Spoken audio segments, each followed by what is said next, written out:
L'avantage d'une IA comme l'Agora, c'est que ça permet aux avocats d'extraire une valeur maximale de ce qui existe déjà sans travail supplémentaire. Par exemple, dans une équipe droit social, on prend une note sur le droit social, on le met dans la base de données, et puis on prend les écrits du confrère et on dit merci d'analyser les écrits du confrère, merci de faire un tableau avec chacune des prétentions, et pour chaque prétention, combien demande-t-il, quel est l'article sur lequel se base cette demande, et quelles sont les pièces citées en appui de cette demande, et merci de me trouver dans les pièces transmises par mon client, les pièces qui pourraient contrer les pièces de l'adversaire. Et ce travail initial de mise en confrontation avec ce que le cabinet sait du droit peut être effectué de manière pas automatique, mais avec un gros input pré-mâché. Et ça, c'est ce qu'on appelle le RAG, le Retrieval Augmented Generation. On va générer avec la puissance sémantique et linguistique des meilleurs modèles du marché, en utilisant vos données, vos fonds documentaires. Et encore une fois, c'était une partie de ce qui m'avait séduit quand j'ai parlé avec Max. Il avait déjà des intégrations iManage, SharePoint. Harvey, le gros concurrent américain, n'avait pas l'intégration avec iManage. C'est 99% du marché des top 200 aux États-Unis utilisent iManage. Et ils avaient pas ça. Et ils avaient levé des centaines de millions et je ne comprenais pas. Et Max et son petite équipe suédoise l'avaient déjà. Et l'agilité fait tout finalement. Pourquoi ? Parce que les éditeurs historiques qui sont en train de rajouter des couches IA, des surcouches IA, des surlicences, des licences upgrade sur les produits existants, ils ont un problème monstrueux que n'a pas l'Agora, à savoir l'historique. Ils ont une architecture existante, ils ont des bases de données classiques, ils ont des techniques classiques, ils ont une technologie classique. L'Agora n'a rien de tout cela et avance en conséquence à une vitesse hallucinante.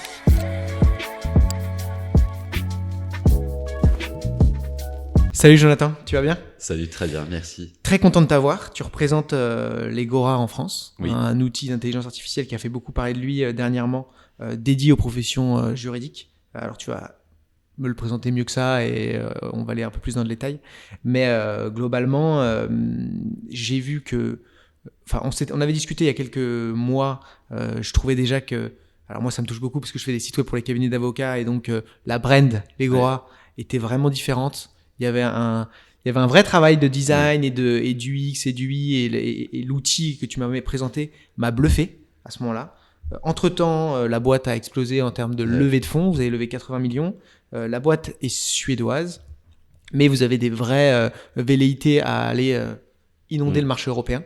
Et donc, tu représentes l'Agora en France, si je comprends bien. Ancien avocat, etc. Donc, je vais te laisser te présenter. Nous raconter un peu ton parcours et puis nous présenter un peu la boîte et je suis très content de t'avoir en tout cas. Ça marche, merci beaucoup de me recevoir, c'est adorable. Donc je vais commencer par me présenter très rapidement et puis ça me va très bien. Et puis l'Agora. Donc Jonathan Williams, comme mon accent l'indique peut-être, je ne suis pas d'origine française mais britannique. J'ai commencé ma carrière au service de feu Sa Gracieuse Majesté la Reine Elisabeth II. J'étais au parquet, j'étais Crown Prosecutor. Et après quelques années au parquet à Londres, j'ai participé à l'échange entre le barreau de Paris et le barreau de Londres en 2009. J'ai prêté serment il y a 20 ans. Et je suis arrivé à Paris, j'ai passé quelques semaines à Paris et je ne suis jamais parti. Ça m'a plu, je suis resté. Comme beaucoup d'Anglais en errance à Paris qui ne savent pas trop quoi faire, j'ai fini chez Gide. J'ai fait un peu d'arbitrage international. Et puis, il y a 10 ans, après un passage en boutique d'arbitrage, j'ai glissé vers la tech. Et puis, il y a 5 ans, j'ai rejoint un cabinet de conseil Calam à sa création. Et on a conseillé pendant 5 ans les grosses DJ CAC 40, des cabinets parfois, mais principalement des grosses DJ CAC 40 SPF 120. Sur des questions d'orientation stratégique, implémentation technologique, remise à plat des process, acquisition d'outils aussi, gestion des RFP, transfert de données d'un système à l'autre, des choses assez classiques, ce qu'on appelle désormais les legal ops. Et puis l'été dernier, j'ai été emmené dans le cadre de ce travail-là à avoir un certain nombre d'outils sur le marché, dont l'Agora. Et j'ai vu l'Agora en septembre, première fois fin août et puis deuxième fois mi-septembre de l'an dernier. 5 jours plus tard, avion pour Stockholm. 5 semaines plus tard, j'avais quitté Calam et rejoint l'Agora. Ce qui était un peu awkward, comme on dit chez moi, parce que la fondatrice de Calam, Emily Calam, était et toujours ma femme. Ok. Donc Génial. un exit interview un peu tendu sur la base de je te quitte, je vais faire autre chose. Mais et à mon dégoût le plus total, le Calam a décollé en mon absence et pas de réussite en réussite. Mais heureusement pour moi, Legora aussi. Donc Legora, boîte suédoise. Boîte suédoise avec une forte identité européenne, comme je le disais, très présent sur les pays nordiques, baltes, Europe continentale, avec une équipe sur place, boots on the ground, comme on dit, avec un gros bureau à Londres également, et depuis janvier de cette année à New York. On travaille pour beaucoup de cabinets d'avocats, quelques milliers d'utilisateurs au quotidien en France, au sein des cabinets anglo-saxons qui sont implantés en France, mais également au sein des cabinets français. Également des directions juridiques, et on aura, on l'espère, des annonces, on va dire CAC 40 dans les semaines à venir. Donc c'est un produit qui fait son chemin, qui séduit de plus en plus d'équipes. Et je suis ravi de faire partie de l'aventure. Je ne sais pas dans quelle mesure tu veux que j'aille dans le détail technique. Justement, c'est ce que j'allais en venir. C'est difficile de présenter comme ça à l'oral un produit qui mérite d'être vu pour qu'on le comprenne. Mais toi qui as vu justement plein d'outils d'intelligence artificielle émerger et qui a choisi de suivre Legora, pourquoi ? C'est-à-dire, quelle était la proposition de valeur qui t'a séduite ? Est-ce que c'est le fondateur ? Est-ce que c'est le produit en lui-même ? Et ensuite, qu'est-ce qui le diffère aujourd'hui pour toi du marché ? Donc, moi, ma vision, je suis parti d'un constat sur les LLM et l'augmentation, l'amélioration de la performance des LLM, donc les fameux Large Language Models. On a vu que au début du développement des LLM, on pensait qu'avec la performance allait être très liée à la disponibilité de la donnée, et on allait plafonner en termes de disponibilité des données d'entraînement et donc plafonner en termes d'amélioration de performance. On n'a pas vu ça, au contraire, on a vu une accélération dans l'augmentation des performances. Donc au lieu d'avoir un truc un peu asymptote qui plafonne, on a juste des performances de plus en plus élevées, même avec des données d'entraînement de volume, pas de contenu restreinte, mais moins volumineux que ce qui était un peu attendu sur le marché. De tout le marché, il y a plusieurs approches. Il y a des gens qui font leur propre modèle. Il y a des gens qui utilisent des modèles d'autres fournisseurs, un fournisseur. Il y a des gens qui sont multimodal et qui prennent la performance où qu'elle se trouve. Ma vision personnelle tournait autour de l'orchestration, et je pensais qu'il fallait prendre ce qui était utile pour chaque cas d'usage et s'en servir, et si c'est pas utile ailleurs, ne pas s'en servir. Par exemple, le grand concurrent américain de Legora, c'est Harvey, qui a levé, qui cote, paraît-il, aux alentours de 3 milliards et qui a levé des centaines de millions, et dont l'un des principaux investisseurs, c'est OpenAI, et jusqu'à récemment, ils étaient très très fermés sur les modèles OpenAI. Ils utilisaient que ça. Maintenant, ils viennent de changer de stratégie. Ils nous ont rejoints sur la partie open multimodèle. Donc, on est conforté dans nos choix. Et le marché le reconnaît un peu. Et ça, c'était la première chose que je recherchais. La deuxième chose que je recherchais, c'était quelque chose qui était aligné avec les valeurs européennes sur la donnée, sur l'utilisation de la donnée, ou plutôt sur la non-réutilisation de la donnée. Si vous avez un vendeur comme Harvey ou quelqu'un qui pratique ce qu'on appelle le fine-tuning, ils vont prendre les données des clients, s'en servir pour améliorer la LLM, pour rendre les réponses plus pertinentes à chaque cabinet. Et sur le papier, tu vois, c'est séduisant comme idée, et les gens apprécient conceptuellement ce que ça fait. En revanche, il y a un gros problème, et c'est que c'est un procédé à sens unique. C'est-à-dire, quand ChatGPT 3.5 est sorti, 3.5, Harvey s'est mis à fine-tuner ce modèle. Ils ont dépensé des millions et des millions et des millions sur le procédé de fine-tuning parce qu'il faut déjà payer des avocats pour rédiger des questions, des réponses, et après cramer des tokens pour modifier le modèle sous-jacent avec ces données. J'ai une copine à New York, elle s'est acheté une très belle maison dans les Hamptons avec l'argent d'Harvey, c'est très bien. En revanche, ça vous oblige à pomper la donnée des utilisateurs. C'était un peu incompatible avec le modèle européen. Et il y a un problème technique. Un LLM, c'est comme un gâteau. Et si je te dis, lui, prête-moi du sucre et tu me donnes 100 grammes de sucre, je mets dans mon gâteau, j'ai un beau gâteau, je peux pas te rendre ton sucre, tu vois. Et si tu repars avec, sur la base d'un autre modèle, donc quand ChatGPT 3.5 est sorti, ils se sont mis à fine-tuner, ils ont fait leur gâteau, et le gâteau est sorti du four juste avant la sortie du modèle 4. Et en fait, le modèle 4 était un gâteau beaucoup plus délicieux que le gâteau qu'ils avaient réussi à faire.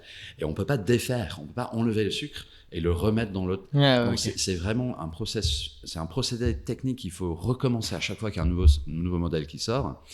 Et il y a une incompatibilité, à mon sens, avec l'approche européenne à la donnée qui est de laisser, on ne fait pas. Et donc, j'ai rencontré ces deux aspects fondamentaux chez les gros. Et oui, effectivement, gros coup de cœur pour la vision du fondateur. Et sa vision était, bien évidemment, des fondateurs des boîtes de cette nature-là, qui réussissent comme ça. Ils ont un brin de folie. Ouais. C'est marrant que tu dis ça parce que je l'ai vu du coup, je ne voyais pas qui c'était. Je l'ai vu quand vous avez levé, il a fait une petite vidéo, etc.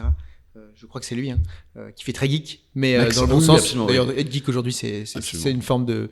C'est rassurant pour les investisseurs et c'est rassurant aussi pour les gens qui vont.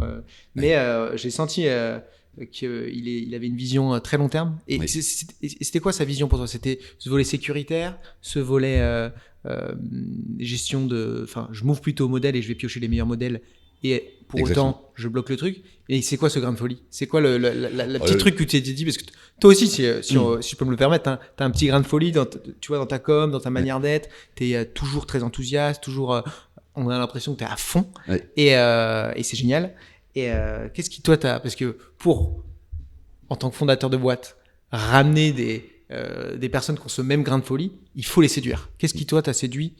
Et qu'est-ce qui séduit, j'imagine, parce que ça se découle après jusqu'aux utilisateurs. Qu'est-ce qui t'a séduit? C'était les deux aspects fondamentaux de l'approche respectueuse des données plus la partie absence de fine-tuning.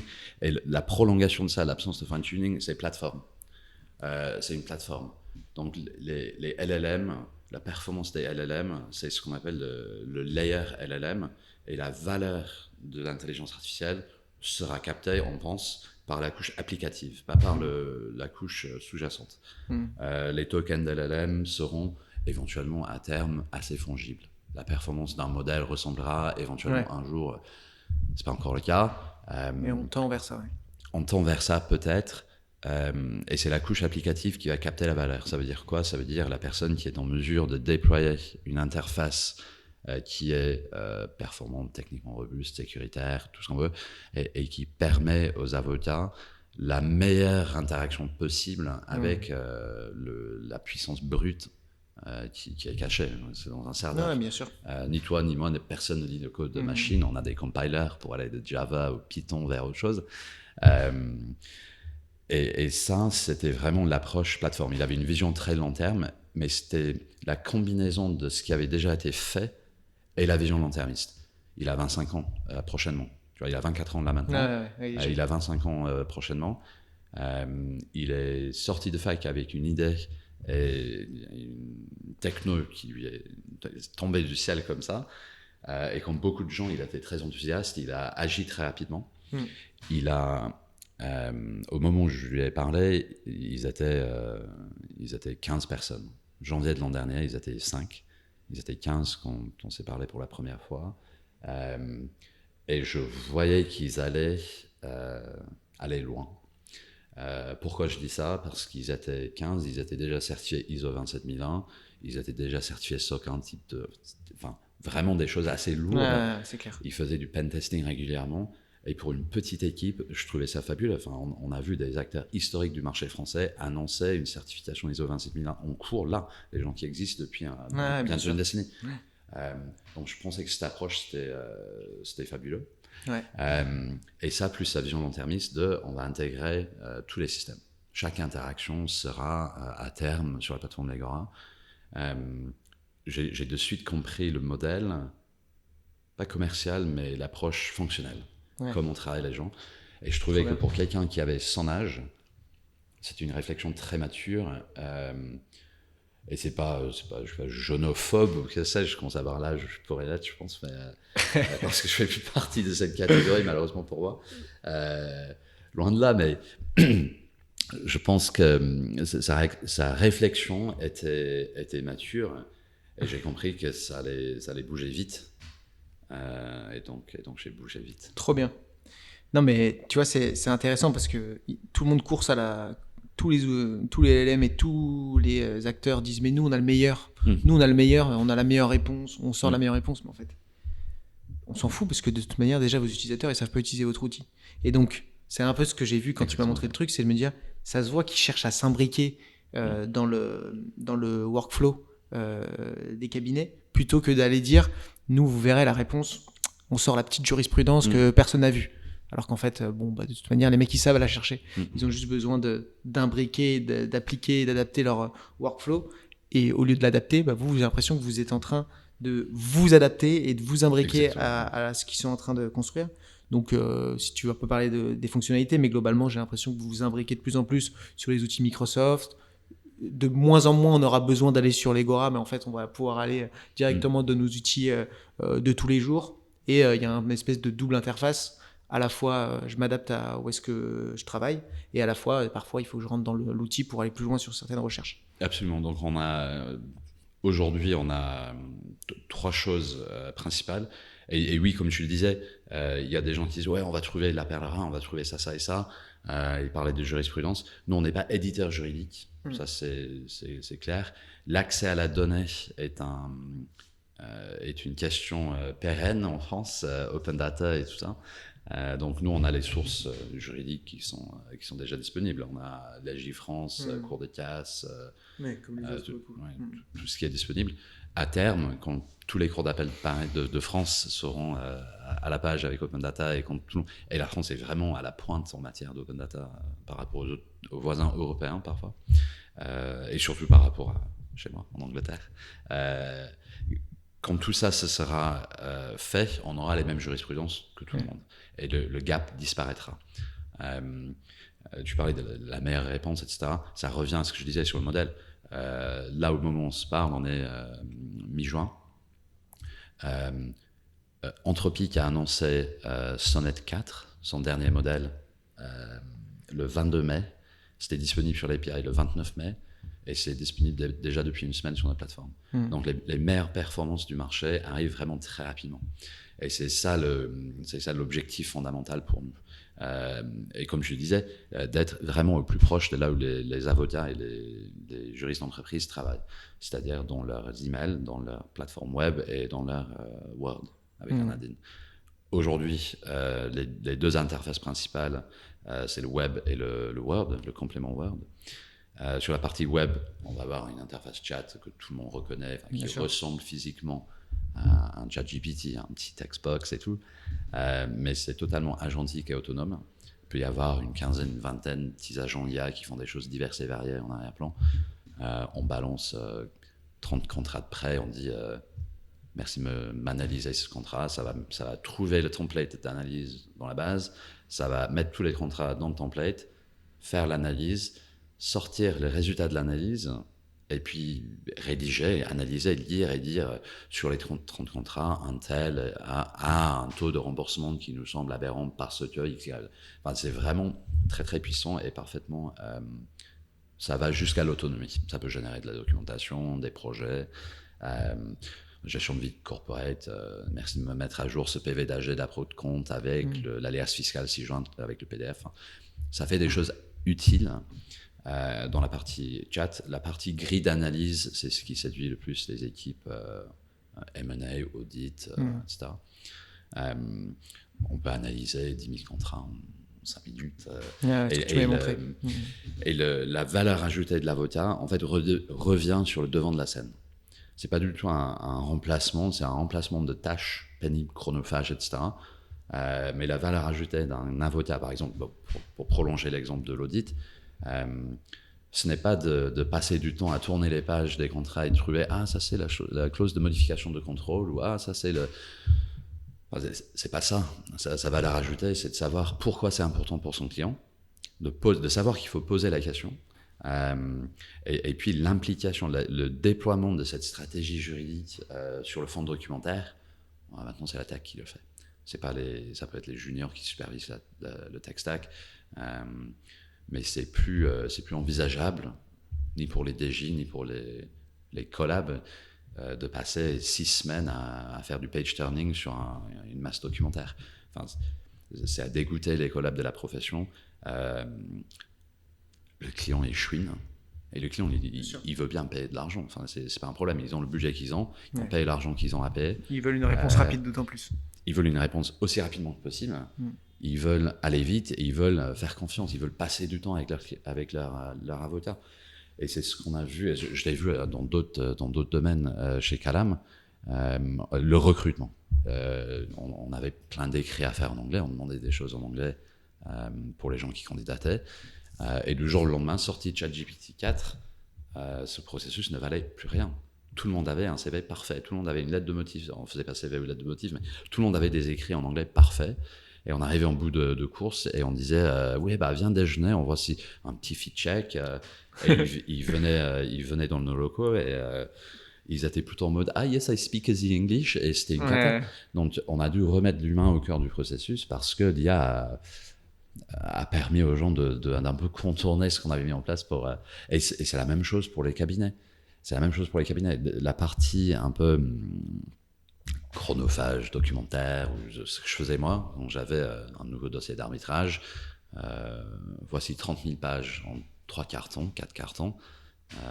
Merci de te les coltiner pour me dire qui a passé plus de X jours sur site avec la livraison des matériaux. Enfin, et cet exercice-là, qui était intellectuellement, c'était drainant, quoi. C'était pas intéressant. C'était pas pour ça.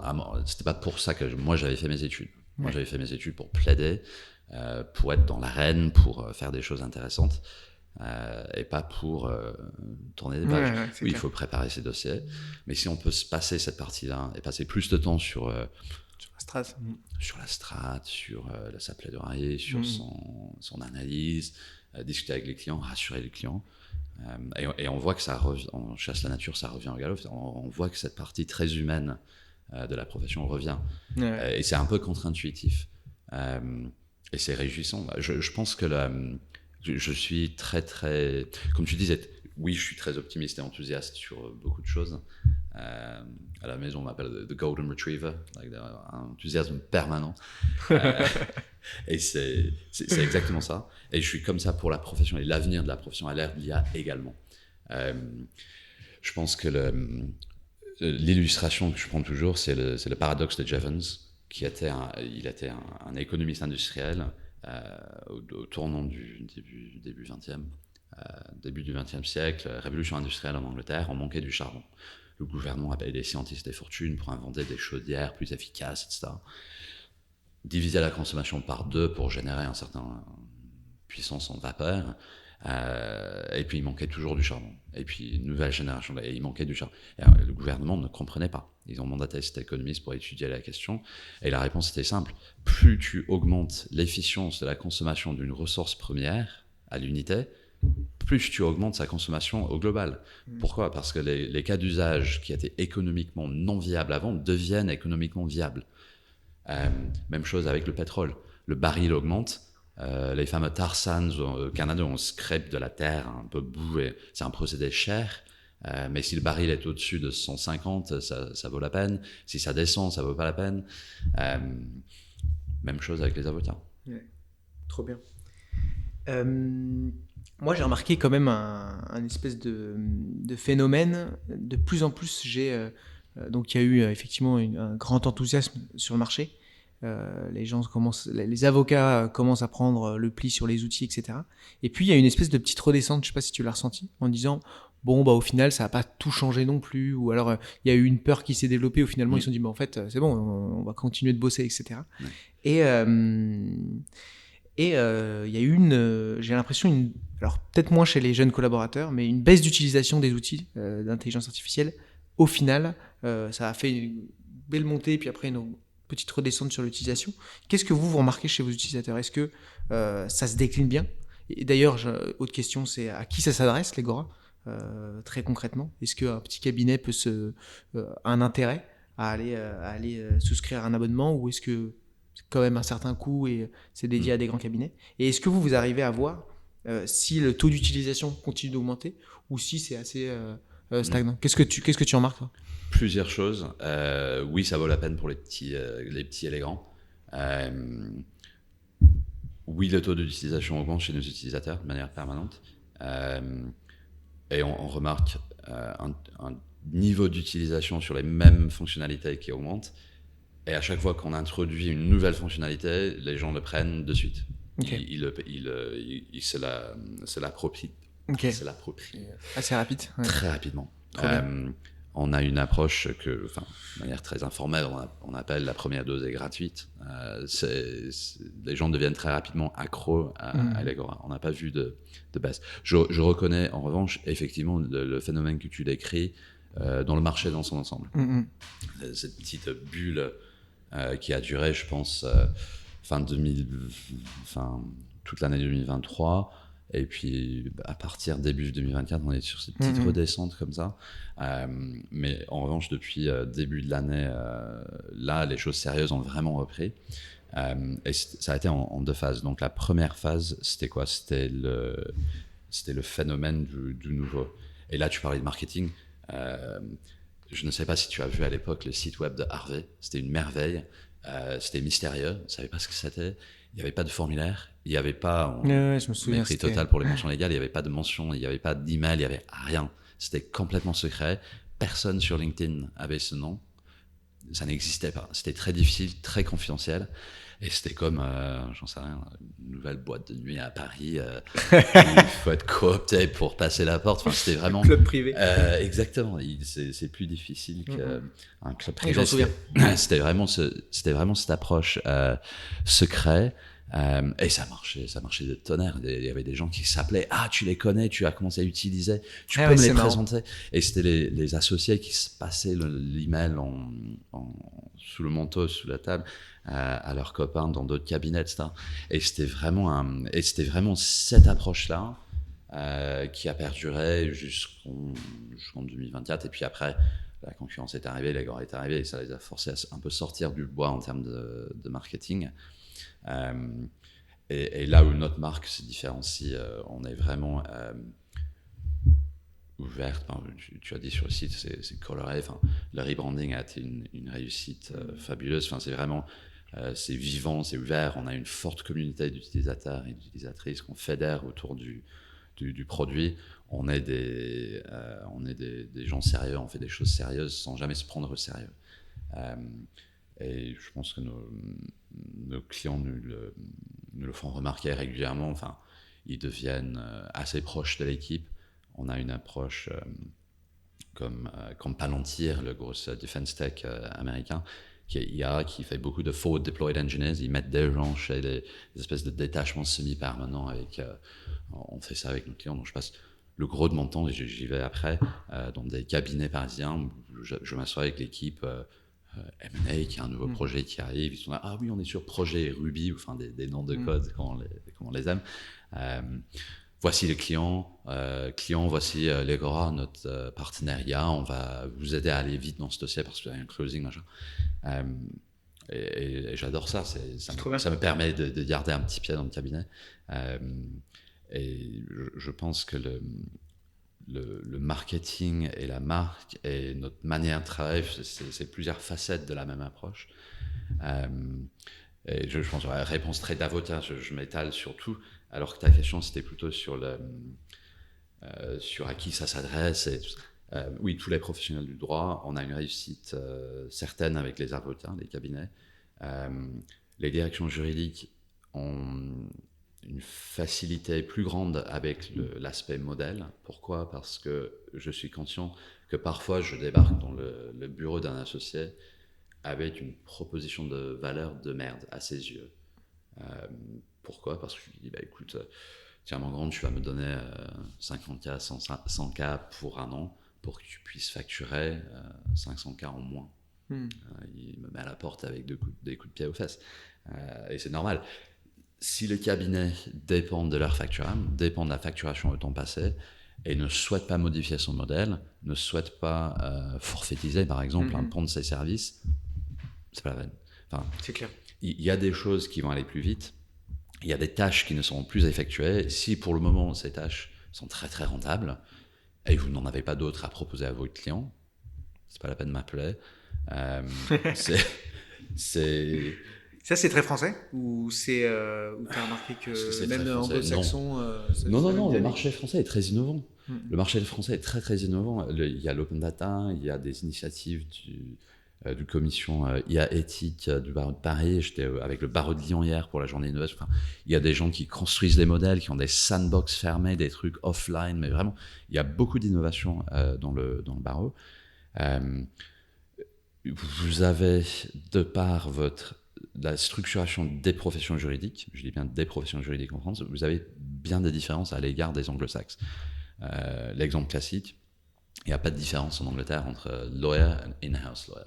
En France, pour rejoindre une entreprise en DJ, il faut se faire omettre si on est au barreau. En Angleterre, ce n'est pas le cas. D'ailleurs, j'ai toujours le statut de barrister, je ne l'ai jamais perdu. La différence en France fait qu'il y a une barrière professionnelle entre les deux parties de la profession, que j'estime être une seule profession en réalité. Et les professions libérales, les avocats, restent très très indépendantes. Les avocats, les associés sont très très indépendants, et l'esprit de corps existe au sein des cabinets dans une certaine limite. On voit que franchit la barre de 50 associés, etc. Il y a un petit mercato permanent, des gens qui arrivent, qui repartent, des équipes qui partent, etc. Et donc on a toujours la question de que fait-on avec les documents ? Que fait-on avec le fonds documentaire, mes contacts, extraire mes contacts du CRM, qu'est-ce que je fais avec le marketing ? Je pars avec mon équipe, Et c'est vraiment très compliqué. Alors que dans un cabinet anglais, comme les gens sont des employés, des salariés du cabinet, il n'y a pas vraiment tout est dans le CRM du cabinet, il n'y a pas de question. Enfin, si on part, on part avec des contacts, on part avec certains dossiers, les clients qui suivent, etc. Mais on n'a pas cette question, notamment du fonds documentaire. Et pourquoi c'est différent ? Pourquoi c'est important ? Parce qu'avec l'IA et la question de la mise en commun des documents, cette question devient de plus en plus prégnante. Et pour revenir sur ce que j'estime être la bonne approche, si tu fais du fine-tuning, c'est à sens unique. Donc si toi, associé, tu donnes à ton cabinet ton fonds documentaire, ton ingénierie, M&A, dans une telle... et c'est utilisé dans le modèle, tu peux pas l'extraire. Et donc si tu t'en vas avec ton équipe et tu vas ailleurs, ton ancien cabinet va pouvoir continuer à utiliser ton savoir-faire dans son modèle fine-tuné. Et va garder la puissance de ton approche et la subtilité de ton analyse juridique dans son modèle. Et si tu veux, il faut que tu mettes en place des accords pour que le cabinet soit obligé d'arrêter d'utiliser.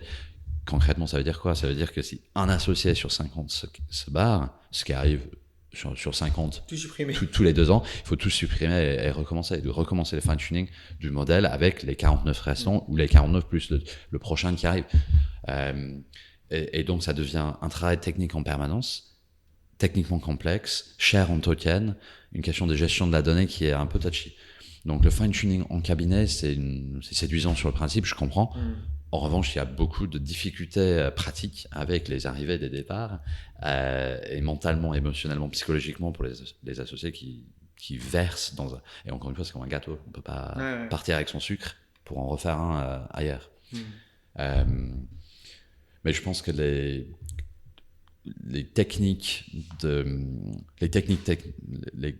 technique, mis de côté, oui, les avocats ont un problème avec le temps passé. Parce que le marché dépend en grande partie de cette technique. C'est marrant ce que tu dis sur le fine-tuning en cabinet, parce que alors tu vas quand même répondre à une question, je pense qui répond pour moi à la problématique globale de productivité. Je parlais avec Natacha Tardif, qui est passée à ta place, qui est managing partner chez Reed Smith, et je lui ai dit, est-ce que vous utilisez, parce qu'ils ont leur propre modèle aussi, est-ce que vous utilisez vos propres données, est-ce que vous allez piocher au fin fond de ce qui s'est passé dans le mail client de 1960, enfin bon, tu vois l'idée, et est-ce que vous pouvez l'utiliser dans vos modèles pour capitaliser sur la ressource? Elle n'avait pas la réponse parce que je suis pas sûr qu'il l'ait mis en place, mais globalement, même si tu fais pas de fine tuning, ce qui est différent finalement de ce que je vais te demander, tu peux quand même aller piocher. Vous pouvez connecter avec Legora, par exemple, je sais pas moi, un Drive. Ouais, un SharePoint, on a une intégration SharePoint, intégration eManage.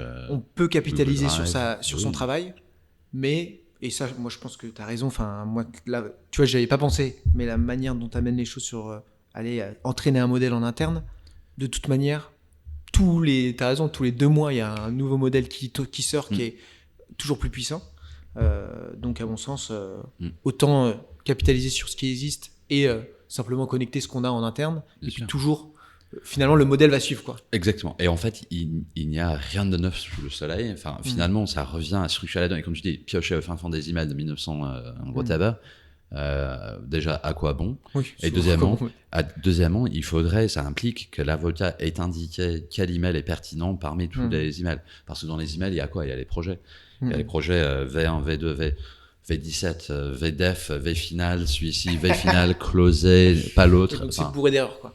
Donc, et c'est une question éternelle, la structuration de la donnée. Et, ce que font très bien les cabinets de conseil, qu'ont jamais très bien fait les cabinets, c'est décliner post-dossier. Un cabinet de conseil classiquement va allouer un minima 10% du temps passé sur un dossier à la mise au propre des livrables après. Okay. C'est-à-dire que, j'en sais, un Capgem, un Accenture, un Big Four, Big Three, ils font la soutenance, ils livrent le deck de 70 pages devant, et la facture, surtout la facture. Ils font les livrables, et si le projet a duré 6 mois, ils vont passer 6 semaines après à remettre au propre, à templatiser, à neutraliser, à enlever les noms, à mettre au propre et se servir de ça comme template. Et c'est un investissement sur le futur, sur le recyclage de la... Et au cabinet, c'est quoi? C'est quand j'étais chez Gide, c'était 6 classeurs, tu vois les classeurs carton avec ruban expansible, 6 comme ça, qui faisaient un pile comme ça, 6 classeurs avec ruban sur la rupture brutale. Rupture brutale des relations commerciales établies, article tiré machin du code du commerce. Et il y avait toutes les recherches jamais effectuées dans le cabinet en papier, et à chaque fois qu'il y avait une question, on se le trimballait. Et c'était une mine d'or, des recherches sur toutes les jurisprudences importantes dans l'ordre, etc. Il y avait une note de 45 pages qui retraçait l'historique de ce concept, etc. Et le travail de maintenir cela à jour, c'était le travail du cabinet. C'était le fruit de plusieurs générations successives d'avocats. C'était le travail du cabinet capitalisé. Et chacun, au moment de son départ, sans doute, prenait une copie de cette note et qui essayait de le maintenir par ailleurs. Ce travail-là, le cabinet doit le faire, d'une manière ou d'une autre. Si vous avez des éditeurs juridiques, des juriclasseurs, etc., vous avez la fiche qui est maintenue à jour par des personnes compétentes, normalement, et c'est le travail d'un éditeur classique. L'avantage d'une IA comme Legora, c'est que ça permet aux avocats d'extraire une valeur maximale de ce qui existe déjà sans travail supplémentaire. Par exemple, dans une équipe droit social, on prend une note sur le droit social, on le met dans la base de données, et puis on prend les écrits du confrère et on dit merci de m'analyser les écrits du confrère, merci de me faire un tableau avec chacune des prétentions, et pour chaque prétention, combien demande-t-il, quel est l'article sur lequel se base cette demande, et quelles sont les pièces citées en appui de cette demande. Et merci de me trouver dans les pièces transmises par mon client, les pièces qui pourraient contrer les pièces de l'adversaire. Et ce travail initial de mise en confrontation avec ce que le cabinet sait du droit peut être effectué de manière pas automatique, mais avec un gros input pré-mâché. Et ça, c'est ce qu'on appelle le RAG, Retrieval Augmented Generation. On va générer, avec la puissance sémantique et linguistique des meilleurs modèles du marché, en utilisant vos données, vos fonds documentaires, Et encore une fois, c'était une Très partie clair. de ce qui m'avait séduit quand j'ai parlé avec Max. Il avait déjà des intégrations iManage, Ok. SharePoint, Ouais, il a pris le coup déjà. et on vient de lancer Google Drive. Et là, encore une fois, c'est Harvey, le gros concurrent américain, n'avait pas l'intégration avec iManage. C'est 99% du marché des top 200 aux États-Unis utilisent iManage. 99%. Bon, ça doit être 98% parce que, parce que 200 divisé. Et ils n'avaient pas ça. Et ils avaient levé des centaines de millions et je ne comprenais pas. Et Max et son petite équipe suédoise l'avaient déjà. Beaucoup J'étais, plus ok, agile. ok, c'est bon. Et l'agilité fait tout finalement. Pourquoi ? Parce que les éditeurs historiques qui sont en train de rajouter des couches IA, des surcouches IA, des surlicences, des licences upgrade sur les produits existants, ils ont un problème monstrueux que n'a pas l'Egora, à savoir l'historique. Ils ont une architecture existante. Ils ont des bases de données classiques, ils ont des techniques classiques, ils ont une technologie classique. L'Egora n'a rien de tout cela et avance en conséquence à une vitesse hallucinante. Enfin, Non, mais c'est ce que je vois. Et tu vois, j'en parlais, on a fait un podcast hier avec deux documentalistes, le documentaliste de chez Goodwin et le documentaliste de chez Darwa. Et tu vois, ils sont à fond dans ces sujets-là. Parce qu'en fait, ça va être eux qui vont être au cœur de s'assurer que ce travail est fait et de l'intégrer dans les bases et qu'en fait, du coup, tout le monde puisse capitaliser. Donc, il va y avoir une montée en compétence de ces équipes support et l'intégration de, je sais pas, elle parlait de knowledge manager ou des choses comme ça, mais finalement, c'est ce qui est la même chose qu'un documentaliste, mais juste un peu plus geek. Mais on a exactement ça. On a, par exemple, l'un des rôles d'utilisateurs dans notre plateforme, c'est Knowledge Manager. Admin, Knowledge Manager, utilisateur. Enfin, encore une fois, on rencontre les clients là où ils sont. Et la création d'un rôle de Knowledge Manager qui ne matchait pas avec admin, mais qui ne matchait pas avec utilisateur non plus, c'était une demande qui émanait d'un cabinet américain dont je tairai le nom. Et c'est pas Goodwin. Goodwin, c'est un client, mais c'était pas eux. Mais tout le monde bénéficie désormais des améliorations et c'est exactement ça. Et je rencontre actuellement une mise en valeur, une montée en puissance des documentalistes, des knowledge managers et en anglais on dit PSL, Professional Support Lawyer, donc les avocats qui ne font plus que ça, ne font plus les dossiers, ne font plus que la structuration de ça. Et ça a été c'est pas une traversée du désert pour eux, mais c'est un rôle qui n'a jamais été très bien considéré au sein du cabinet parce que perçu comme cost center et pas générateur de revenus. Et là, ça redevient sexy. Ça redevient sexy et important. C'est exactement ce qu'on disait hier. Stratégique. C'était deviennent des cost killers. Ils permettent de faire le tri. Ils permettent de faire gagner du temps à tout le monde. Et c'est grâce à eux qu'on va remporter des dossiers maintenant. Parce que quand on va pitcher un client et on dit oui, on a une équipe de 12 personnes qui sont anglophones et qui peuvent gérer vos dossiers, et donc l'acquisition un peu complexe, bidule. Et on arrive avec une proposition qui est onéreuse, qui fait un peu mal au client, qui fait un petit lait. La concurrence est déjà... il y a plusieurs choses. Il y a déjà, le marché est extrêmement concurrentiel, donc les gens cherchent où ils peuvent le edge, la petite avancée. Il y a aussi le côté client. Côté client, on est en train d'équiper des DJ. Des DJ sont en train de nous mettre en relation avec leur cabinet M&A parce qu'il est hors de question qui me facture une heure de plus sur cette tâche que je te sais capable de faire en 15 minutes. Donc c'est un peu un pincer movement, ça vient des deux côtés. Mais encore une fois, je suis persuadé que le paradoxe de Jevons va se dérouler. Le marché croîtra, diminuera pas. La dépense globale sur les cabinets augmentera, il baissera pas. Et ça, je pense qu'on revient sur ta question de à qui ça s'adresse, les grands, les petits, etc. Les petits ont vraiment les cabinets de taille modeste, comme on dit, ont vraiment une carte à jouer là maintenant. Parce qu'ils n'ont pas, en général, cette contrainte déjà de l'agilité pour aller vite. Il y a plein de gens qui ont dit ouais, on va vite, on va aller vite. Et puis on se rend compte qu'en fait, il y a un comité IA.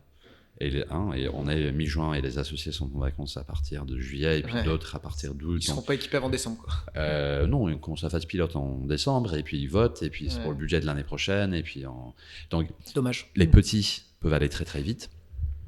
J'ai eu un avocat en exercice individuel qui a rempli un truc sur le site web et qui a eu une réponse dans l'heure, mais qui voulait aller encore plus vite que ça, et avait regardé sur LinkedIn, avait trouvé, je ne sais pas comment, le chef marketing en Suède, lui avait pingé avec un message en français, Il est chaud. qui m'a texté, qui m'a mis un Slack en disant peux-tu gérer ça, je comprends pas. Et c'était un client français qui avait glissé notre nom à un confrère, qui en avait un besoin primordial, il fallait absolument le lendemain. Et à 19h, elle m'a appelé le soir en disant il faut absolument que je l'aie pour demain matin. Très bien. Enfin, les petits peuvent aller très très vite. Ouais, les petits cabinets peuvent aller vite, et en plus, ils n'ont pas la lourdeur opérationnelle ou structurelle de la pression d'un associé dans un grand cab qui doit rentrer 2 millions, 3 millions, 5 millions par an dans fees, en billing, et qui a une grosse équipe à nourrir, etc. Donc, ils peuvent se permettre des modèles différents, ils peuvent se permettre différentes choses. Ils peuvent être très innovants dans le modèle de ce qui est proposé. Et le forfait est déjà partout. Enfin, finalement, le forfait est déjà partout. C'est un truc, on parle beaucoup de forfait. En réalité, on fait que du forfait et que des choses pour éviter de faire du forfait. On fait des caps, on fait des monthly caps, on dit on va faire, c'est un forfait de 10 heures, et puis on déborde, et puis on fait un petit top-up. Enfin, il y a plein de choses. Et les cabinets, les avocats en exercice individuel, des petits cabs, ils peuvent tout à fait avoir un plus-value qui est immense. Bien sur... sûr. Ils peuvent enchaîner à fond. Exactement, oui. Dernière question sur ta vision sur tout ça. Qu'est-ce que tu envisages, toi? Qu'est-ce que tu vois, toi qui es un peu au cœur du truc, sur les 2 prochaines années? Je ne vais pas dire les 5 parce que Même 2, c'est... 2, c'est déjà ambitieux, même 1 an. Est-ce que tu vois quelque chose qui va encore évoluer, ou tu sens que là, on commence à avoir une espèce de gap? Qu'est-ce que vous voyez? J'imagine que vous avez une espèce de veille aussi sur tout ce qui tombe. Oui, ça donne le vertige. Je pense que les performances des modèles sont déjà suffisamment bien élevées pour remplacer les humains sur bien des tâches.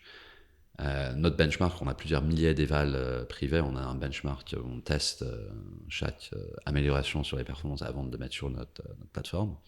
On est en train de tester Google en ce moment, le modèle Gemini, afin de pouvoir le déployer éventuellement. Mais plusieurs milliers d'évals pour vérifier que tout va bien. Je pense que des tâches qui seront remplacées ou assistées, augmentées, etc., vont s'élargir en scope. La complexité augmente et les compétences deviennent de plus en plus sophistiquées. Avant, c'était un chat, il fallait expliquer soigneusement ce que tu voulais. Maintenant, c'est autonome et ça va regarder tes modèles et piocher les modèles et faire pour toi. Dans la Add-in Word, on peut dès maintenant, on peut utiliser un prompt en disant on ouvre un contrat, on peut relire le contrat, et puis avec la mode dictée sur son ordi, dire j'aime pas les Suédois, j'aime pas l'arbitrage, faisons compétences exclusives des tribunaux de Paris. Et ça va faire le markup sur l'intégralité de la partie dispute resolution de ton contrat. Donc ça existe déjà. Demain, ce sera de déployer le playbook entier par mot doigt. On a un playbook, une fonctionnalité playbook, bien sûr, mais de faire plus en plus des choses avec la voix, avec une compréhension implicite de ce que fait le cabinet, et puis d'intégrer de plus en plus d'outils. Pour nous, ce sera l'intégration Outlook, je pense, à terme. Et donc d'avoir une espèce d'assistant juridique Legora qui vit dans votre inbox et qui vous propose de bon matin, vous avez reçu ça et ça, je pense qu'il y a ça et ça à faire, voici incroyable. Les documents dont vous avez besoin. Bon, la maquette elle est déjà prête, on est déjà on est en phase alpha, on est en phase alpha en interne, et ce sera pour la rentrée, je pense. Je pense que sur l'horizon de 2 ans, on va voir la maturité du marché sur ces questions, et on va voir déjà si j'ai raison ou si j'ai tort. Si j'ai tort, on va voir quoi? On va voir un bouleversement du marché, une modification radicale des rapports de force, l'émergence de nouveaux cabinets qui font des choses pure AI, et qui ont une structuration démographique verticale et non plus pyramidale. Technologiquement, c'est peut-être possible d'avoir un associé Rainmaker qui fait rentrer plein de DOS, un senior qui soit un peu knowledge manager, expert M&A, expert fiscal, qui nourrit la machine avec la doctrine, la jurisprudence, qui explique la stratégie, et puis 2-3 juniors qui tournent la manivelle et qui traitent fonctionnellement les dossiers. Et l'expérience pour le client serait, je le conçois, fabuleuse, parce que le client, il aura que l'associé star à disposition permanente. Enfin, il sera beaucoup plus disponible. La vie pour les collabs juniors sera beaucoup plus facile parce que ça devient un autre métier. Pour les mid-level, ça devient intellectuellement très stimulant. Mais de passer d'une pyramide à une tour, il y a des dégâts sociaux, professionnels, et honnêtement, je n'y crois pas. Je n'y crois pas. Alors que, clairement, la tour ferait que les fournisseurs de plateformes comme l'Agora capteraient toute la valeur qui était emmagasinée dans la structure de la pyramide avant. Donc, ce serait l'avantage de mon employeur, même mes stock options et donc personnel, d'avoir cette fameuse tour. Mais j'y crois pas trop. Donc, je pense qu'on va avoir davantage la même chose. Des meilleurs services pour les clients, des meilleures expériences clients et des meilleures vies en cabinet. Trop bien. Eh ben écoute, merci beaucoup pour ton temps. C'est trop bien. C'était passionnant. Et puis, on te contacte sur LinkedIn si on veut en savoir plus. Avec grand plaisir. Ton agenda est bien booké, mais c'est bien. On va le remplir d'autant plus. Et puis, à très vite. On se refait ça dans 2 ans, voir comment ça a bougé. Puis, avec n'hésitez pas. Avec grand plaisir. Allez, merci. Salut. Bye.